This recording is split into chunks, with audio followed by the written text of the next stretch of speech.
حضرات کرام، ابھی چند روز پہلے عرس مبارک ہوا ہے ہمارے خطۂ روہیل کھنڈ کے اولیاء کے سردار حضرت سیدنا حافظ شاہ جمال اللہ صاحب رحمت اللہ علیہ۔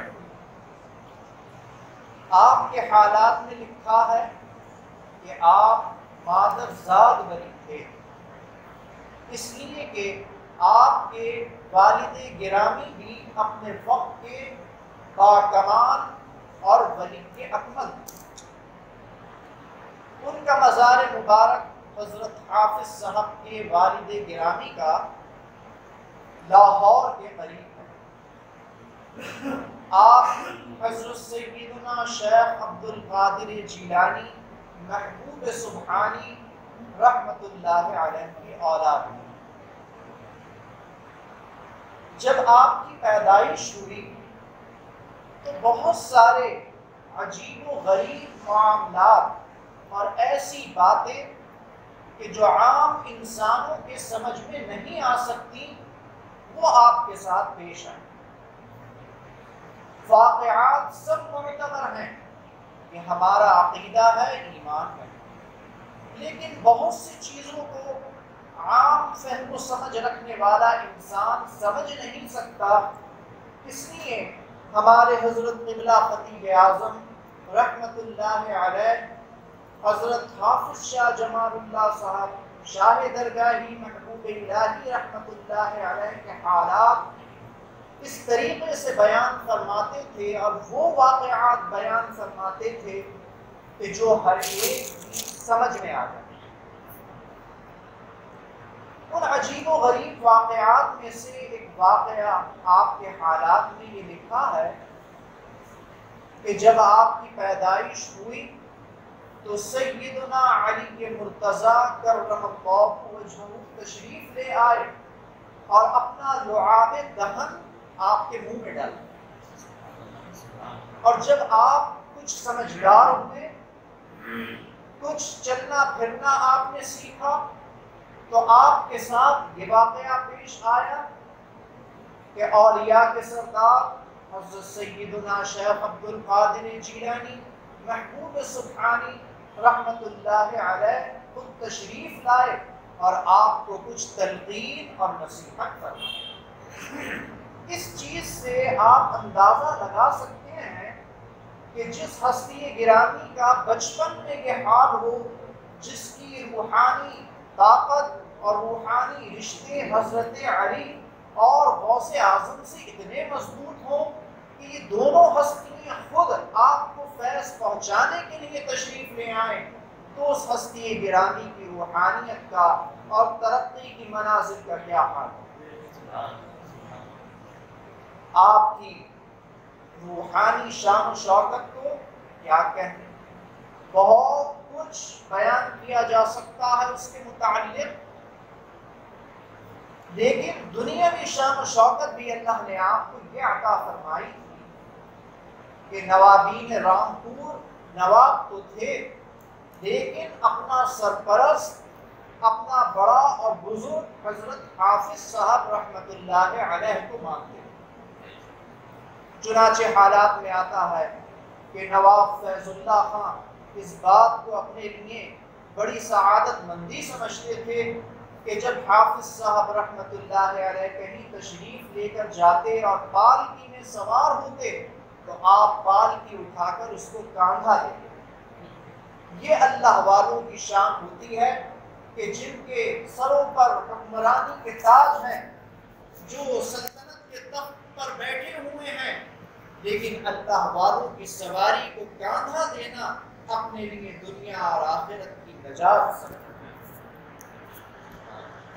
اللہ والوں اور بزرگان دین کو ماننے والے، ان سے محبت کرنے والے، ان کا احترام کرنے والے ہر دور میں موجود رہے اور بدعقیدہ بھی ہر دور میں رہے، یہ کوئی نئی بات نہیں ہے۔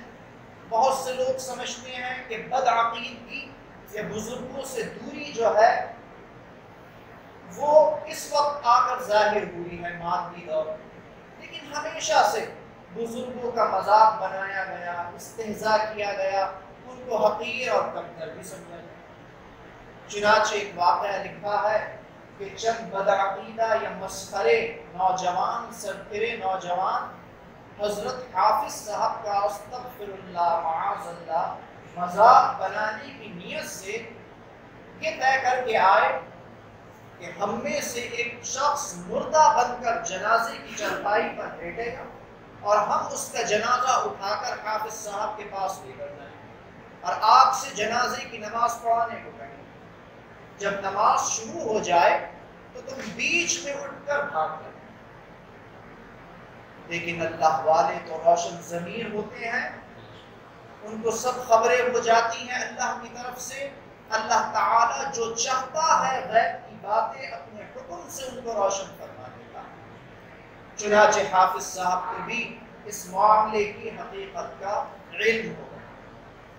جب وہ جنازہ لے کر آئے تو آپ نے بڑا عجیب سوال کیا کہ نماز جنازے کی زندہ کی پڑھائیں یا مردہ کی پڑھائیں؟ وہ لوگ کہنے لگے صاحب جنازے کی نماز مردہ کی ہی ہوتی ہے، زندہ کی کون پڑھاتا ہے؟ لیکن حضرت حافظ صاحب رحمت اللہ علیہ نے تکرار کے ساتھ اس سوال کو کئی مرتبہ فرمایا کہ زندہ کی پڑھائیں یا مردہ کی پڑھائیں؟ وہ لوگ کہنے لگے کہ جنازے کی نماز مردہ کی ہی ہوتی ہے، آپ جنازے کی نماز کی ابتدا فرمائیں۔ چنانچہ اللہ والا جو نیت کر لیتا ہے اپنے دل کے اندر، جو سوچ لیتا ہے، جو ٹھان لیتا ہے، اللہ تعالیٰ اس کی نیت کے مطابق ہی معاملہ فرماتا ہے۔ خود ہی کو کر بلند اتنا کہ ہر تقدیر سے پہلے خدا بندے سے خود پوچھے بتا تیری رضا کیا؟